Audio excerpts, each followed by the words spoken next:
Tukulabe otambula otunda tickets ez'enjawulo. Mu kutunda tickets ez'enjawulo waliwo emikwano gye mbadde nsuubira okulaba nga mukwano gwo Barbie Kyagulanyi Itungo, Bobi Wine. Si tebaguze tickets, wawadde invite kujjako kyo kyekigaana. Sisuubira nti walabye posting abemuka abaguze tables oba tickets. Abamu basindika mobile money, abamu balitambula nange kuva lwenannouncing dates za concert. Mwebale nnyo mwebale ddala. Tegabadde maanyi gange okutuuka wano, naye maanyi gaffe ffenna nga media, buli kye mbadde nkola, buli we mbadde nzira ne muwa abantu updates. Team Spice Diana, mwebale nnyo nnyo okutambula nange. Thank you so much. Nina family nnene nnyo ya Team Spice Diana. Team Spice Diana boda mwebale kutambula nange. Of course, obuteerabira Kaijuka Abbas is with us here and is going to be my designer. Era yatambula nange paka Thailand. Mumye ebintu ebirungi ebyakabi is with me. Thank you Abbas. Natina hair agenda kubanga mpe enviiri zakabi ennyo era zaali nnene zaatuse from the US. She's around with us. Bawubireko Natina. Thank you so much. Kwegamba olugendo terubadde lwange nzekka. Ntambudde nammwe era nnyo okutoma. Njagala kwebaza Mukaya Events. Thank you so much. Mukaya Events omwami ayimiriddeawo. Agumidde ebintu bingi kusayidi yange nga muteekako pressure. Twagala kino tukole kino kitambule. Manager Roger, Source Management. Thank you so much. Okulaba nga buli kimu kitambudde bulungi okutuuka ku lunaku luno. Nti tukoze ne press conference yaffe esembayo. Naye nga mbasuubiza nti olunaku lwa Friday, you're going to have the best show ever. And you're going to be proud of Spice Diana. Kubanga amaanyi ga Musarara gagende bwe gatyo.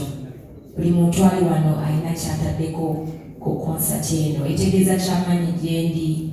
It's my 4th concert, but it's my very first concert at Cricket Oval.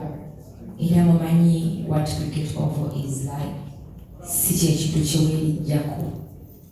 Naye mundaze nti bisoboka. Era mwebale nnyo kunzikiririzaamu. Weewaawo tebulayo bagamba tajja gisobola yeewanise. Well, I feel like omuntu yenna akuladda mu maaso. Ate buli ali wano anjagaliza ekimu kyagala kulaba Spice agenda mu maaso. Era kyova olaba nti nze ngamba tujja kikwasaganya. Tujja kikuba because tutambudde ffenna. Agali awamu egaluma ennyama. To all my big sponsors, to all the media team, mutaddeko amaanyi mangi nnyo era I won't take that for granted. I'll do my best okulaba nga mbawa show esinga. Bushington ali ku production yange. Wali bingi bimuwuba. I just wish he could come and say a word or two because he knows what it's going to be like. Stage, sound. He wants the best for Spice Diana. Because amanyi kyendagala, amanyi team yange ne manager Roger kitwagala. Maybe later he will tell you what we invested. He's here to tell us. Yeah, so Bushington, Michael Uma, Babade production yange, sound, stage. He will say something, maybe I'll continue from there. I mean, tell them about the stage, the sound, and production. And the production. That's your area.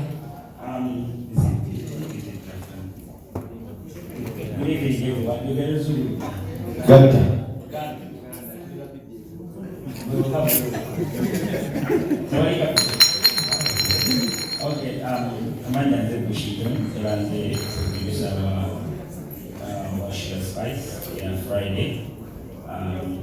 To go to the Spice, I think this is the second time I did show in Sembayo, Freedom City.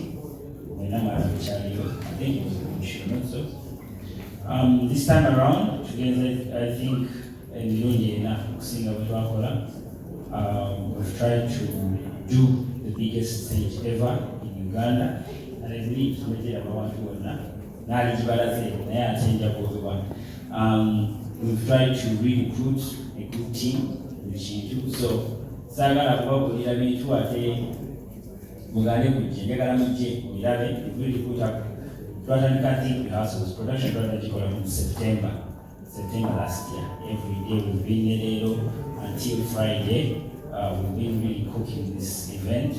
So many shaking up Yakabi, and I really want to take this thing to the next level. We want to do something that it's you making us proud to be Ugandan. Now Uganda was Yakozeji, Yachikobe maybe Chukemu abayimbi bonna bakengeri ifa nabitandikola amagozo. So bakubiriza mwenda mujje ku Friday mujje mulabe ekyamagero Spice akasize bulungi share live band agenda kuyimba almost 25 songs non-stop agenda ku stage sawa bbiri zennyini yasooka ku stage ekinjagala nkiyiseewo so abantu mwenda mwanguwe sawa bbiri zennyini njagala mubeere omukwate stage sawa bbiri zennyini Spice agenda kuba nga ali ku stage so mukeereko by sawa I think musanvu emiryango gijja kuba giguddwa earlier than that. Yeah, I think before you came in, but in security, like for the briefing and to a manpower, so you can come so you can say, man, because you call a beach, you call a beach, and you call a beach. So you are going to squat in Libya and keep sour near, keep sour, and cargo to wear, I think it's a all fans of Ugandan music to show up on Friday. Milango jija ku ground earlier mangunyo because tutandise setting up today. The stage will start okubeera ng'eteekebwamu okuteekayo bagiteekeyo so by Wednesday stage ejja kubeera ready kitegeeza nti that's how ready we are. So tubeesunze mwenna nze nga Spice Diana mbeesunze n'okuteerabira tulina ebyokuwangula bingi nnyo okuva mu Buganda ku mbukya buli ayingira osanga abasooka bajja kufuna ebyokunywa. Some clarification. Simple clarification. Okay. Because of the events that they were before, we try to look into the safety of every person at the event. There are different sections between two first aid areas, ordinary, and movie sections, by the for the first time ever, because they each have vulnerable. So abantu abo sinti tubasosola naye tubayinkuludize tubagaliza abalema abakazi n'embuto omuntu yenna nga alinamu obulemu oba alinamu ali disabled or something oba alinamu ekirwadde nga wa athima wa mutima nga tayagala nnyo ayagalamu ka space tubakole area yaabwe nga ya layisi ya ordinary oba ya VIP naye nga tebali mu VIP bali wamu kumpi ne VIP so era bakosa mulyango wa VIP access nga bantu lakini tekibeera wafu bivulu n'ebeera abantu baagala nnyo so tubakolera area eyo batuula ne balaba era ne bannamawulire nabo tubakolera kubanga ekiseera ekisinga bakakuba nnyo ebi muve wano nange mubiri nja kubakolera ebisaagala mu show so tubakolera area eyamu ey'okufilminga where you can get good shots nsaagala ofiirwe ekintu naye nammwe basalira mulebange somuntu wakugamba nti tofilminga saawa eno kuba towanikayo ekivulu kya muntu kuzatadde sente nyingi nnyo ate naye mumanyi ebintu content atunda oli waba position agenda kitera ku YouTube olwogimusooka sente aba agenda zifuna mukitegeera so mbadde nsaba tukwatagane wamu waliwo area za video ne area z'ebifaananyi so I think Thursday we shall publish that and then mu press conference on Thursday we shall really share it with you so buli omu amanye nti ne tags zammwe na buli omu tetwagala munnamawulire ate bamuganyire mu mulyango so ne gates yemugenda okuyitako tugenda giba communicatingira so wabeerewo easy access to the venue and easy filming of all the content that you want to film Thank you, Buyaye. Continue, Spice. Okay, so obuteerabira badde nkyayogera ku by'okuwangula bingi nze wali wendi wabawo okugaba kungi so Buganda kumbukya egenda kuba nga ate buli ayingira basooka bajja kufuna ebyokunywa bya bwereere of course ne UBL nabyo tegekedde bingi nnyo MTN nga bwe bagambye nti abasooka 10,000 there is discount ate n'oba oyagala wangula ticket before the day right now genda ku TikTok yange funa akayimba ka Spice Diana oba tokayina ku TikTok downloading kola tunes nyiga *170*61# funa akayimba akakunyumira kafune kakolemu video otaginge Spice washtaginge MTN Collar Tunes. Ogenda wangula emitwalo 10 owangula tiketi ekweta mu Kivulu. So post nature tulina pichi ezituweereddwa okuva mu TVS ez'okuwangula bannange era pichi evuddeyo nazo zirina ziri wano mu cricket oval. Kitegeeza buli muntu anajja mu shemu munakusa okuwangula boda paka yonna gye nnaaba ngeze nga 14 emukono 15 ejjinja wiikindi eddako Mitiyana Ebarara n'Eruwero yonna buli muntu ajja kuba nga alina omukisa okuwangula pichi. So mukeereko tunyumirwe all my fans basubira let's make history tugulewo omwaka nga tuli basanyufu tugulewo n'abantu abalala. Njagala okwebaza abayimbi bonna abampeereddewo abananyiddeko show yange and everyone alina kyatademu. Thank you so much. Kubanga nkyalina birina okuteekateeka ate n'abasajja ennaku zino Bayaye.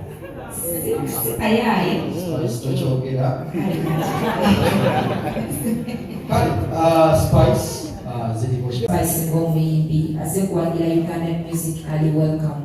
Era bw'oba osasudde VIP y'etaano ojja kutuula mu VIP y'etaano. Bw'oba osasudde ebiri ojja kutuula mu y'ebiri. Bw'oba oguze tebo ojja kutuula mu tebo yo. Tekirina nnyo nti tugenda kwawula politically ono weeri atudde eno n'atudde eno tree. It's a music show. Era it's about music. Everyone agenda okujja agenda kujja nga fan wa music. But everyone is welcome. Oba ovuddewo oli wa political party ki ekitugatta music yewanjawulo tamanyi ebyo atugatta wakufena. Yeah. Tubuulize ddala olwokuba tuge ebyenkola nga bingi. Ate sadde ebyenkola bingi tetugenda kukola one on one. Tubuulize wano. So Sakala tuteeke nnyo tugenda kulemesa abantu abamu. The place is so big for all of us. And I'm sure security between Newoze ne Mwana wo, Newoze ne Jajjawo, Newoze ne Mama wo, everyone is going to be safe. Ndi muntu wa ddembe, and that's what I want kibeere mu show yange. Trust me, when it comes to security and safety, buli omu agenda kuba safe watudde. Omuntu yenna ajja kwetaaga special care nga bwe nkugambye ajja kuba tumukwasaganya mu ngeri enjawulo. Mu concert yange eno nina kyenjagala okutika out there is about these special kids naddala abaana baliko obulemu. That's why you see Dina Foundation nti no one should be left out in everything that we do, even when it comes to entertainment. Buli omu alina right to being happy, to being entertained, where you can attend, where you can have fun, let another person join and have fun. Just buli omu abeere security ya munne, you know. So mwekyo everyone is welcome, but everyone is going to be safe. Sagala tutekewo mbu abalina abaana tebajja, no, but trust me, everyone is going to be safe nga bw'abazze. So Lagana, this is a family show. Spice Dana is for everyone. You've seen me perform, kubaana bato bavubuka bakadde, everyone is welcome. Tewali muntu agenda kubanga left behind. I don't know if I answered your question very well. And then, of course, in case I have another show of this kind, I'll definitely communicate because I'm here for my fans. This is what it's my thing. Spice, you're looking smart. My question is, so tukulabe zotambula bapita rupi kwa started betera mzema na betro. Tukulabe otambula otunda tickets ezenjawulo. Mutunda tickets ezenjawulo wange bikwa mbye suyo okulaba nga mukwano bakikyagula nyitungo Bobi Wine. Site bakuze tickets wawande invite kujja ko show kyekigana. Sisubira nti walabe posting abimuka bakuze tables ba tickets. Abamu basindika mobile money, abana bankubira. My contribution is this, book for me a table, ticket, I don't get a chance to post everyone. But trust me, abana bankubira number, book for us a table. So abo bakubiye by na invite. Trust me, bakoze kibasobola okulaba nga nabo bali part of the event. Trust me. How to be careful. Chichi mulaga. Inaba abazadde, inaba fumbo. So trust me, I've been in a video mulungi. n'ekisamba ekinyirira era munakimanyiza omugasinga amagulu amalungi mu ggwanga but sisusa nnyo because I know when you know okukoma as an artist when I'm on stage. So ekyo teweeraliikira. I don't think you've ever had any complaints about my dressing when it comes to concerts. So kyekimu ne concert yange eno tosuubirayo kintu kyonna kigenda kisusa. Yes, thank you. Njagala family yange egejje, and of course wesigigeza as the elder sister. I don't think the example not, but trust me, you will see my children and you will see my grandchildren. But